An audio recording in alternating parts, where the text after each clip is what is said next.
കൊല്ലങ്കോടുള്ള farm സ്റ്റേയെക്കുറിച്ചുള്ള video യൂട്യൂബിൽ വളരെ വൈറലായപ്പോൾ അതിൽ നിന്ന് എനിക്ക് മനസ്സിലാക്കാൻ കഴിഞ്ഞത് എത്രയൊക്കെ ആധുനികത നമ്മളിലേക്ക് വന്ന് നിറഞ്ഞാലും പ്രകൃതി ഭംഗിയും പ്രകൃതിയിലെ അനന്തമായിട്ടുള്ള ശാന്തതയിലേക്കും തിരിച്ചു പോകാനുള്ള മനുഷ്യന്റെ അകമഴിഞ്ഞ ആഗ്രഹവുമാണ്. പാലക്കാടുള്ള കൊല്ലങ്കോടും അതുപോലെ നെന്മാറയിലുമൊക്കെ ഒരു 100 500 അല്ലെങ്കിൽ ഒരു 1000 വർഷം പഴക്കമുള്ള പ്രകൃതി എന്താണെന്ന് നമുക്ക് കാണാൻ കഴിയും. ഇതാണ് കൊല്ലങ്കോടുള്ള സീതാർകുണ്ട് വാട്ടർഫാൾസ്.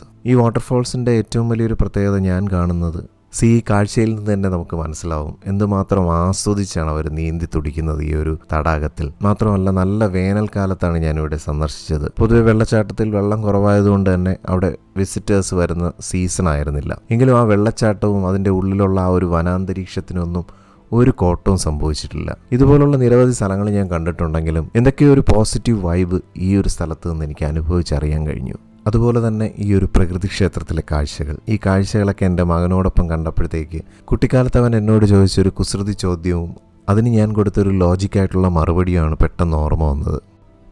ചോദ്യം ഇതായിരുന്നു: എന്താണ് അച്ചാച്ചി ശരിക്കുമുള്ള ദൈവസങ്കല്പം? മനുഷ്യന് ഏറ്റവും കൂടുതൽ ആസ്വദിക്കാൻ കഴിയുന്നതാണ് പ്രകൃതി. എന്നാൽ ഒരിക്കലും മനുഷ്യൻ്റെ കാൽക്കുലേഷനിലോ പരിധിയിലോ നിർത്താൻ കഴിയുന്നതല്ല പ്രകൃതിയിലെ പ്രതിഭാസങ്ങൾ.